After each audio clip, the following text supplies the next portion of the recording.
서울 강북구 갑 출신의 천준호 의원입니다. 장관님, 네.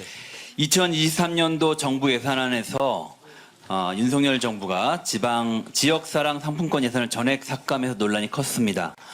결국 국회 예결위에서 국비 3,522억 원을 증액 반영했었는데요. 안타깝게도 2024년도 정부 예산안에 또다시 지역사랑 상품권 국비 예산이 미편성된 것을 확인했습니다. 지역사랑 상품권은 물가 상승 등으로 어려움을 겪고 있는 소상공인 자영업자들에게 큰 지원이 되고 또 경제 위기 또 민생 위기로 인해서 가계 부담을 덜어주는 효과도 있어서 상당히 이제 많은 호응을 좀 얻고 있는 그런 제도인데요. 2020년도에 전국 지자체가 13조 3천억 규모로 발행을 했고 2022년도에 27조 2천억까지 규모가 급증 이제 하기에 이르렀습니다.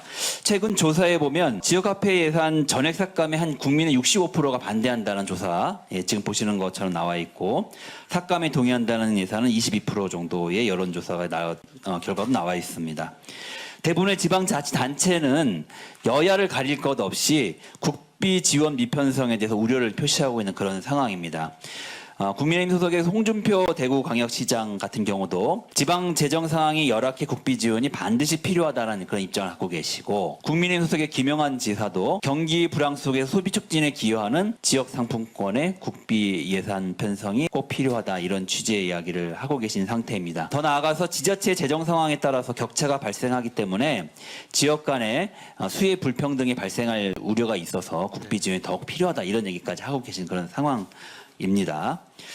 자, 그리고 행안부에서 지역사랑 상품권 정책의 효과 분석, 발전 방향 이런 용역을 진행을 이제 했는데요. 이 지역사랑 상품권이 약 67.7%가 소상공인 자영업자 관련 업종에 사용되고 있다라고 하는 결과도 나와 있습니다. 이쯤 되면 장관님, 행안부가 지역사랑 상품권의 국비 확보를 위해서 더 노력하셔야 되는 거 아닙니까?